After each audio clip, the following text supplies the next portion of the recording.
네, 이번 시간은 고칼륨혈증 치료에 대해서 알아볼 텐데요. 자, 보통 경증의 무증상 고칼륨혈증에 대해서는 즉각적인 치료라기보다는 원인 질환을 치료하면 되고요. 자, 그런데 일단은 그쪽 급한 상황, 증상을 수반하는 고칼륨혈증에서는 일단은 원인과 무관하게 즉각적인 조치를 해야 됩니다. 그래서 우리가 보통 그쪽 첫 번째로 수액 공급 생각해 주셔야 되죠. 보통 4에서 6리터 생리식염수를 그쵸 하루 24시간 내에 IV로 정맥 주사를 합니다.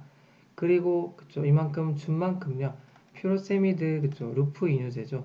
이거를 투여해서 나트륨이나 칼슘 배설을 증가시키는 거죠. 그러니까 물을 넣고 또 빼고 이런 식으로 하는 겁니다. 자, 그리고 두 번째로는 뼈 흡수 억제제죠. 자, 이거는 보통 우리가 캔서가 있는 그죠 암성 고칼륨혈증도 이제 많은데요. 자, 그래서 보통 이 뼈흡수 억제제는 부갑상선 기능 항진증 있죠. 그쵸, 여기서도 쓸 수가 있고, 그러니까 PTH가 높은 경우서, PTH가 높게 되면요, 뼈흡수가 그쵸 촉진되기 때문에 또 우리가 악성 종양 있죠. 이 종양에 의한 또 뼈흡수가 증가되어 있는 경우에는 뼈흡수 말 그대로 억제제를 쓰는 거죠. 그쵸? PTH라든지 이런 악성 종양에서는요, 보통 우리가 부종양 증후군이라고 해서 PTH related 펩티드 있죠. 이런 것들이 다 관련이 되어 있어서 이런 것들 때문에 뼈흡수가 촉진이 되면 이제 억제제를 쓰는 거죠. 그래서 여러분이 보통 알고 계시는 비스포스포네이트 있죠. 그런 것들 쓰게 됩니다.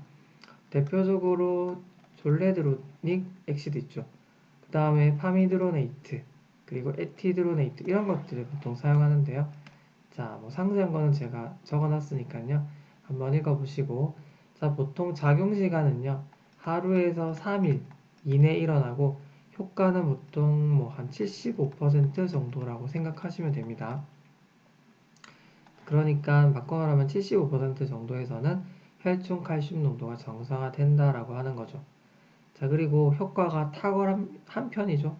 그쵸? 보통 우리가 제가 이제 편의상 75라고 말씀드렸지만 그쵸? 많게는 90% 정도라고 생각을 할 수 있는 거거든요.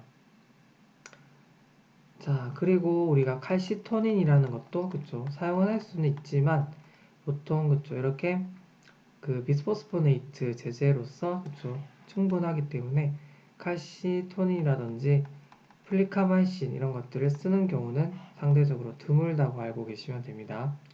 칼시토닌은 많이 들어보셨죠, 그쵸? 자, 그리고 또 보시면, 자, 그쵸? 칼시토닌 같은 경우도 그쵸? 굳이 써야 된다고 하면 이제 위급한 상황에서, 그쵸? 고칼륨혈증에 이제 위급한 경우에 쓸 수가 있는데요. 첫 24시간 동안에 제가 아까 수액 공급을 한다고 말씀드렸는데요. 1차적인 건 플루이드를 주고요. 그리고 이제 그쵸? 비스포스포네이트를 이제 투여해서 효과를 기다리는 와중에 굉장히 이제 위급한 고칼륨혈증의 경우에는 보통 우리가 6시간에서 12시간마다 그쵸? 또 이제 IV로 또는 뭐 IM이나 섭큐로도 투여 가능하긴 합니다만 일단은 IV로 투여 가능하다라고 알고 계시면 되고 칼시토닌 역시도 그쵸? 혈중 칼슘을 줄여주는 역할을 합니다. 자, 그리고 이제 그쵸? 글루코콜티코이드 있죠? 글루코콜티코이드. 이거는 보통 우리가 비타민 D, 그쵸? 비타민 D가 과한 경우에, 그쵸? 그런 경우에 이제 고칼륨혈증이 발생한 경우나 아니면 보통 이제 캔서와 관련된 경우가 많다라고 말씀드렸는데요. 보통 우리가 스테로이드죠. 이게 결국에는 림프종이라든지 다발골소종, 백혈병 있죠. 이런 보통 혈액암, 그쵸? 요쪽이랑 이제 그쵸? 관련되어 있어서 이런 거에서 유용하게 사용할 수 있는 게 바로 스테로이드입니다. 그래서 우리가 보통 그쵸? 정맥을 통해서 이제 뭐 우리가 하이드로콜티손 있죠? 하이드로콜티손이라든지 아니면 경구로도 가능합니다. 프레니디솔론을 그쵸? 경구로도 사용할 수 있다라고 하는 거죠. 이런 거는 이제 그쵸? 혈액암종에서 쓸 수 있다 정도로 생각하시면 되겠습니다.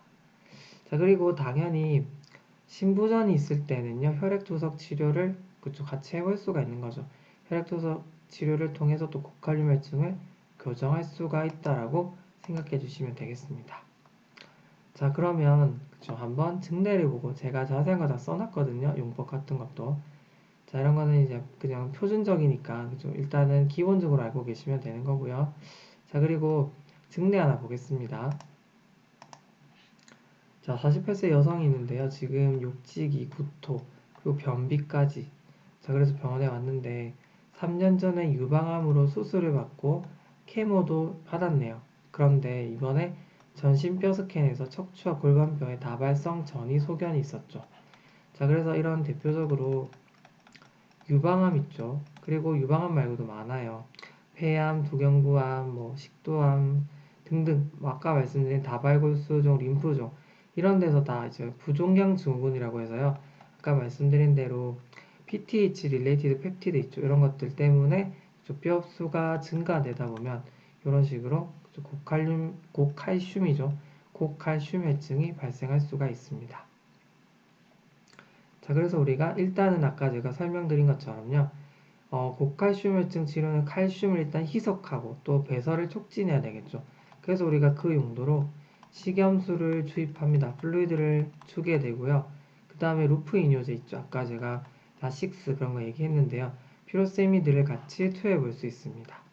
자, 그리고 또 이런 경우에는 비스포스포네이트를 같이 써볼 수가 있겠죠. 암성, 그죠? 암성에 관련된 고칼슘 혈증이기 때문에요.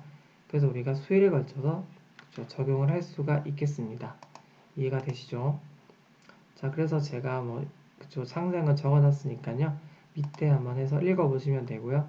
그죠? 이거는 이제 정말 중요한 내용입니다. 고칼슘 혈증 치료는 그죠? 굉장히 중요하기 때문에 상세하게 알고 계셔야 될 것 같습니다. 네, 이렇게 마무리하겠습니다.